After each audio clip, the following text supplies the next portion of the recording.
गाजियाबाद भारत की राजधानी से सटे ऊपरी गंगा के मैदान के उत्तर पश्चिमी मैदानी क्षेत्र में स्थित है।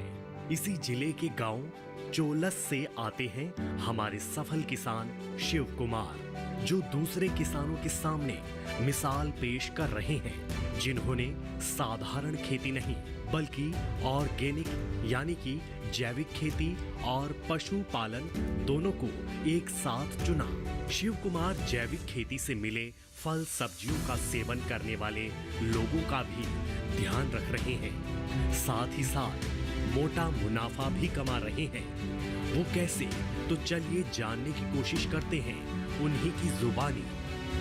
ऑर्गेनिक एंड नेचुरल फार्मिंग करता हूँ, और नेचुरल फार्मिंग भी तो मैं अब से करने लगा हूँ। पहले मैं जैविक खेती करता था। 2005-06 से मैं राष्ट्रीय जैविक खेती केंद्र गाजियाबाद के संपर्क में आया, जहाँ से ये केंचुए पालन मुझे सीखने को मिला, और मैंने इनसे ट्रेनिंग लेकर के विधिवत तरीके से अपने यहाँ पर केंचुए पालन शुरू किया, जिससे मुझे केंचुए पालन के साथ साथ में वर्मी कंपोस्ट भी मिलता था और वर्मी वाश भी मिलता था।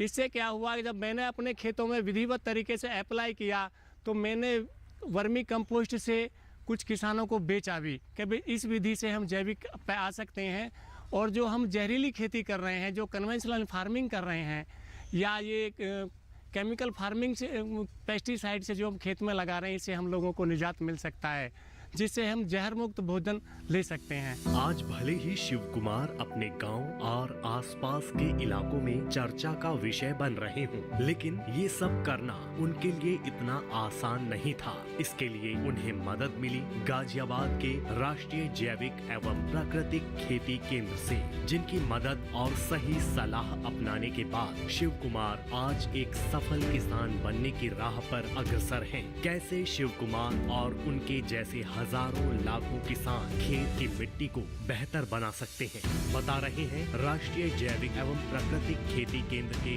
उप निदेशक जगत सिंह कुमार जी। वर्ष करीब 2005 से ही एक इनोवेटर के रूप में उभरे हैं, और वर्ष 2014 से ये राष्ट्रीय जैविक एवं प्राकृतिक खेती केंद्र से जुड़े। तो जब इनसे मेरी पहली बार मुलाकात हुई तो इनसे मुझे पता चला कि इनके खेत की मिट्टी का पीएच हाई है, और खेत में मोटे मोटे ग्रेवल्स हैं, माने कैल्शियम कार्बोनेट के पत्थर हैं, जो निशानी है ऊसर भूमि की या हाईली सैलाइन एल्कली की।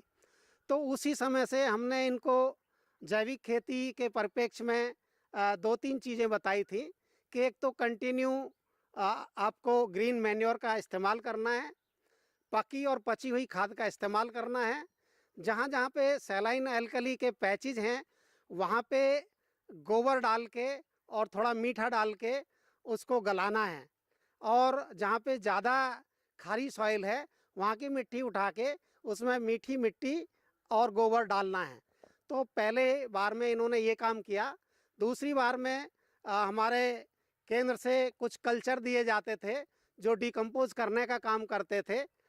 शिव कुमार जी ने उस कल्चर का अपने खेतों में प्रयोग किया, और उस कल्चर के प्रयोग से जो खेत का जो सैलाइन एल्कली का जो नेचर था, हाई पीएच, वो लो पीएच में कन्वर्ट हो गया, और साथ ही साथ जो खेत में 1.5 से 2 इंच मोटे पत्थर थे वो भी धीरे धीरे समाप्त हो गए। अब ये जैविक खेती है क्या, जिससे हमारे सफल किसान अच्छा मुनाफा कमा रहे हैं? जरा इसके बारे में विस्तार से जान लेते हैं। जैविक खेती फसल उत्पादन की एक प्राचीन पद्धति है, जिसमें फसलों के उत्पादन में गोबर की खाद, कंपोस्ट, जीवाणु खाद, फसलों के अवशेष और प्रकृति में उपलब्ध कई तरह के खनिज पदार्थों के जरिए पौधों को पोषक तत्व दिए जाते हैं।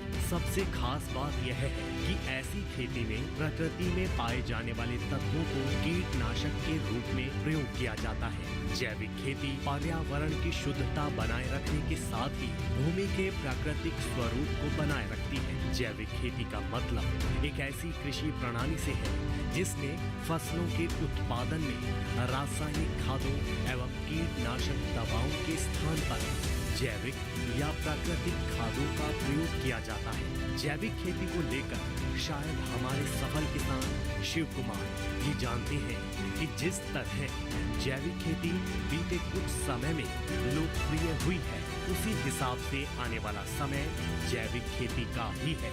इसलिए उन्होंने जैविक खेती को चुना।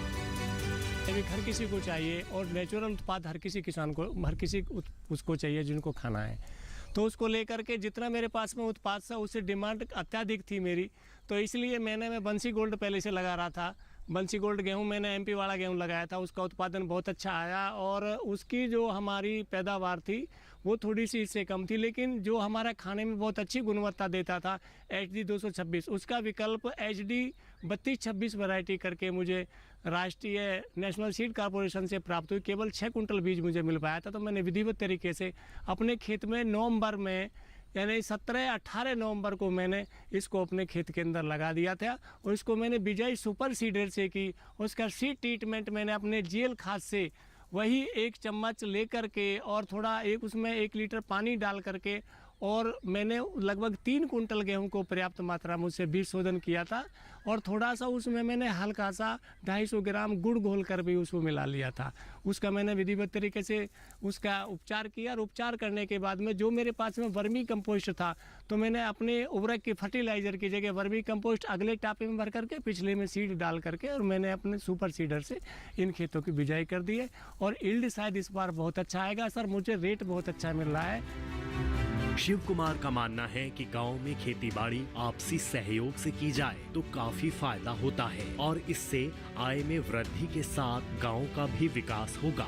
तो वहीं सह फसली जैविक खेती पर सोने पर सुहागा का काम कर रही है, जिससे शिव कुमार को 2 गुना लाभ हो रहा है। इस तरह सह फसली खेती करने से मेहनत मजदूरी के साथ साथ पानी, खाद, उर्वरक, बीज और कटाई का खर्चा निकल आता है।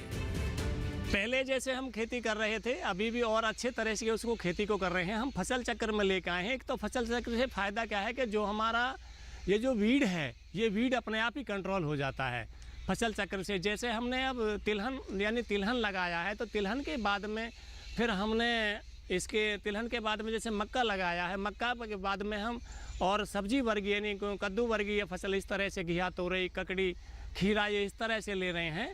और इससे जो है किसान भाई समझें कि इससे अत्यधिक बेनिफिट है। सब्जी से जो आदमी उस किसान को जो मिलता है उससे बहुत ज़्यादा कुछ मिलता है।